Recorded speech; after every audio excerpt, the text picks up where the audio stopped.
The headlights on these cars,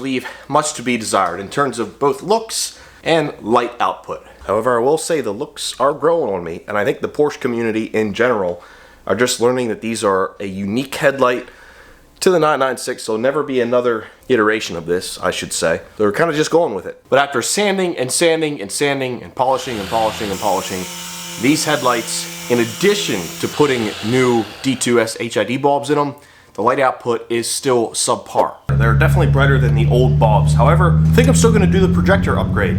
I don't know which one, so if you could leave me some comments with your knowledge and experience, that would be greatly helpful. Thankfully, like I said, these headlights come right in and out super easily. Thanks, Porsche. That's going to be an upgrade for the future. The high beams are pretty excellent. That's because on these cars, when your high beam kicks on, your HIDs are still on, but in addition, I have an upgraded LED bulb that comes on as well. So that upgraded LED bulb has excellent output, but the factory projectors just don't. And that could be accustomed to a few things. My thought is the projector housing is old, probably foggy. This car was built over 20 years ago. Love them or hate them, there are a decent amount of alternative headlights for 996s, to include covers to make them look like a 997, all new LED housings with LED rings that go around, blacked out housings, different kinds of covers that make them look, well, some of them are just plain ugly.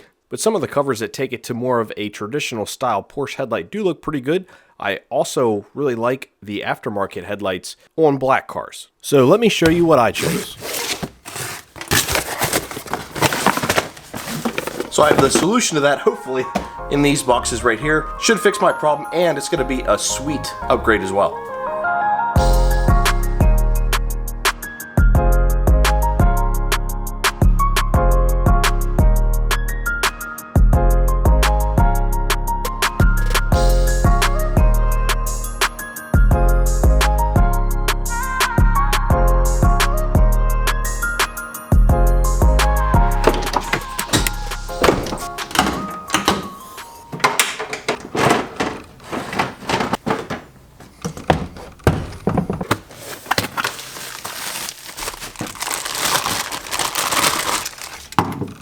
Now, what's really fun about these headlights in particular is I don't have to pop the lenses off. All of the stuff I need to remove is back here in this housing, which pops off with just a couple screws. That means no baking in the oven, no worrying about messing up the plastic lens housings, any of that. This should be a relatively pretty straightforward swap. Not that I looked at the instructions yet, but there's not that many parts here.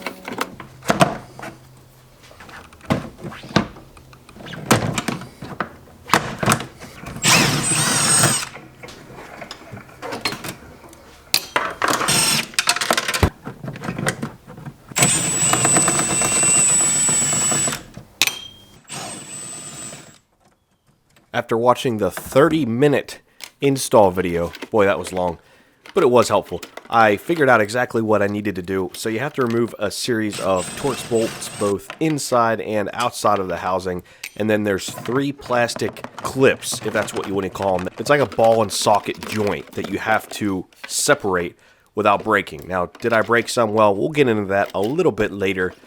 But once you get all that out, you get this side adjuster piece out of there, which is probably the worst part. Then you can pull the whole housing out, and at that point, you're pretty much disassembled. Ah, and there is the old projector. Oh yeah, there was a film on the back of that. So just fixing that probably would have given me some more light output, but look at this boy. Look at how much nicer that is. Yeah, crystal clear. Not that there's particularly anything wrong with this. For a 20-year-old tech, it worked just fine, but it is dirty in there. I know it's going to be hard for you guys to see on camera. The inside is dirty. Let me take my finger and give it a swipe right down the middle. Can you see that? Can you see that line that my finger left? Should be able to. So if I would have done this and cleaned it, that definitely would have helped with light output, but if I'm going to take it apart this far, I'm going to upgrade it.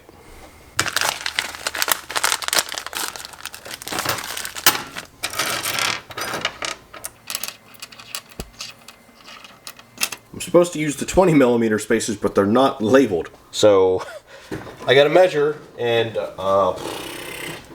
this is America, so we measure in inches here, like idiots. Hey Google, what's 20mm in inches? 20 millimeters is 0.787 inches. Well, this one's like a half an inch, and this one's about 3/4. Sorry, so we're going to use the longer ones. The purpose of these spacers is to make the new modern projector housing that's a lot slimmer than the old one big enough so it fits in the stock shroud that goes in the OEM 996 light. So it's a set of spacers, a bracket, another set of spacers, and then it all mounts to the OEM projector shroud. There's a lot of spacers. A lot of little nuts and bolts. Not my favorite. I guess that's what happens when you have 20-year-old tech being replaced with 2023 tech.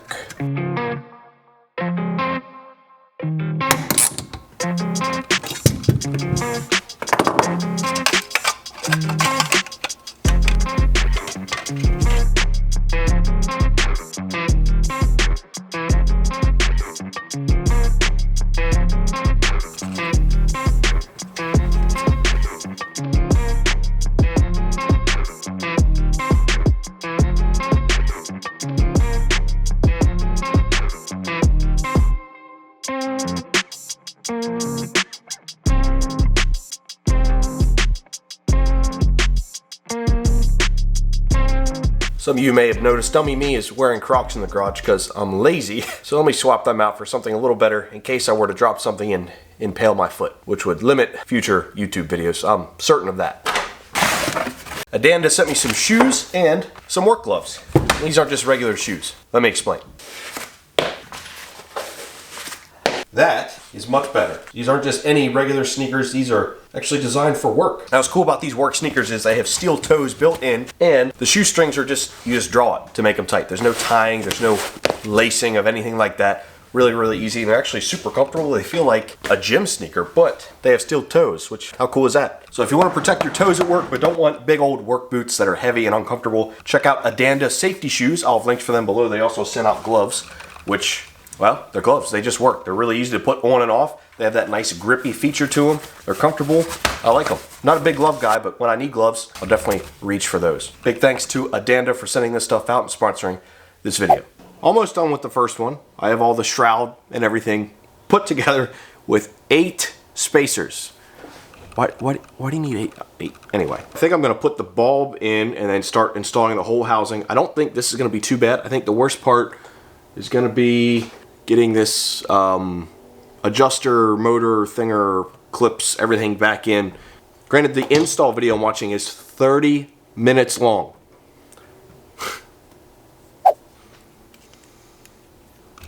Well, on to the final assembly. Put the new D2S bulb in there, and then it's time to address some of this wiring. So, obviously the wires are old, they're kind of brittle.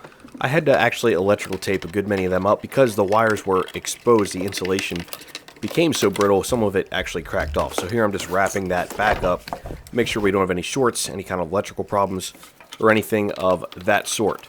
And then I had to install the included splitter. This is basically just to make sure that the new projector motor gets activated when you hit high beams, because the connector is different than factory. That way this keeps it all nice and plug and play. No splicing of any wires is required during this installation.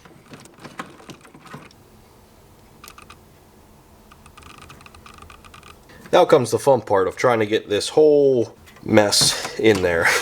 Make sure I wipe my fingerprints off there. We don't want that.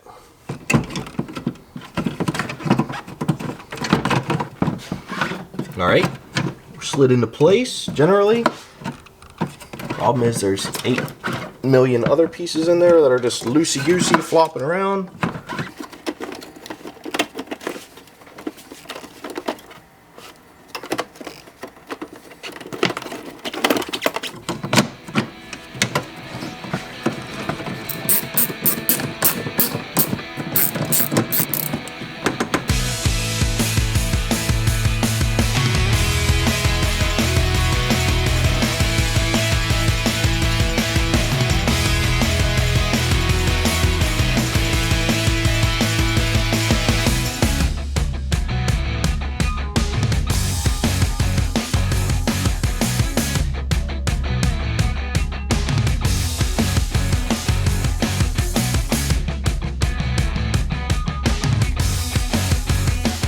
Well, I am having a heck of a time, guys, between the broken pieces, my wiring that's just completely falling apart, old wiring, I guess it's to be expected, and my allergies. My allergies hit today real bad. But we're making progress.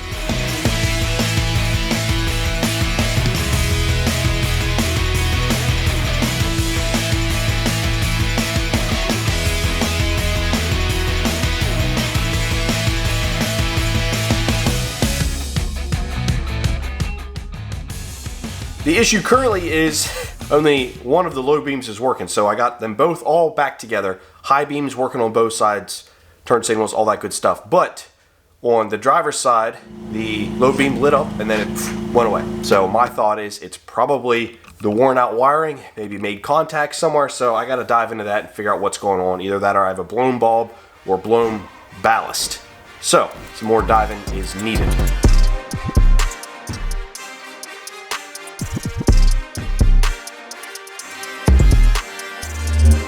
Update, swap bulbs from side to side, made no change. The driver's side bulb worked in the passenger side. So now I'm gonna start looking into some wiring and redoing, well, a lot of it. And then we'll test it again.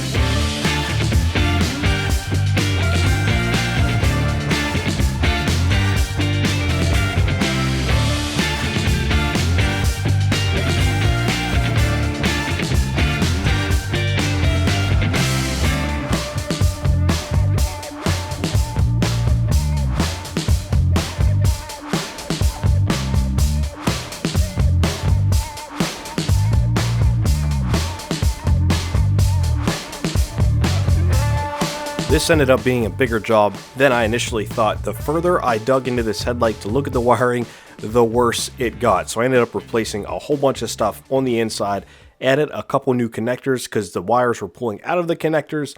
The insulation was falling off. It was old, brittle, and cracked, etc. But at least I know almost all the wiring inside this particular headlight is new.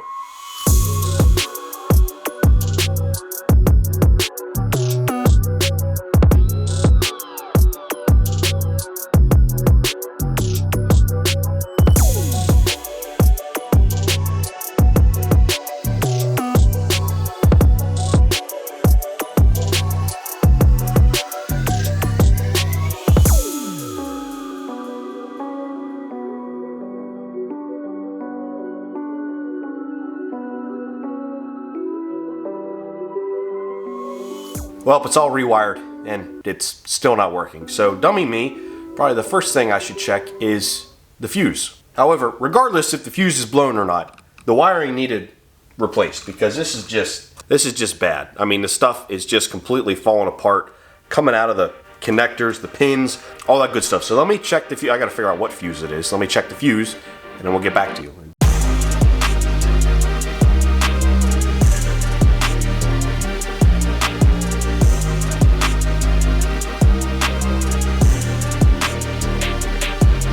Well, super smart, stuffy nose, allergy Matt. It was just the fuse. Now, the fuse blew for a reason. I'm guessing the bad wiring. So, fuse is back in, lights are working, all good. Now it's time to adjust them, make them even, go for a first drive, and see if all this was worth it, because this was a lot of work. Don't get me wrong, it was a lot. Doable, but a lot. It could go smoother if you didn't have so many parts break, but I imagine a lot of people are gonna have similar issues to me. Old brittle plastic, it's gonna fall apart.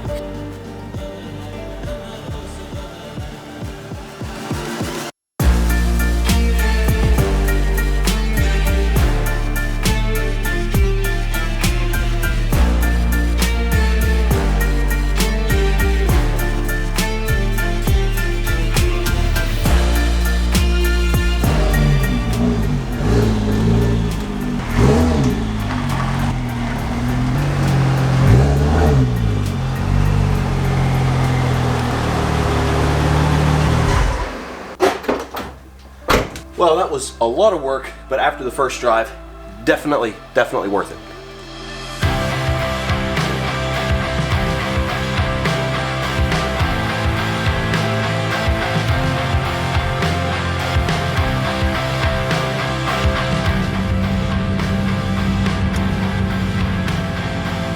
I am super happy with this projector upgrade. They look like factory, but perform much better. Completely stock, these low beams were basically useless at night. The high beams, excellent. Low beams, terrible. And when I put new HID bulbs in it, it did improve it, but doing this projector upgrade really took it to the next level. All while maintaining that factory OEM look. Whether you love it or hate it on these cars, the headlights are unique. And now they work well. So you can see in my video footage of driving it at night, I know it's kind of hard to tell, but low beams perform really well. It has a really nice sharp cutoff like you would expect from a high quality projector HID setup. All in all, well worth the upgrade. It's relatively cheap. It just takes some time and fussing around to get it all to work. Thanks again for watching, guys. See you in the next video.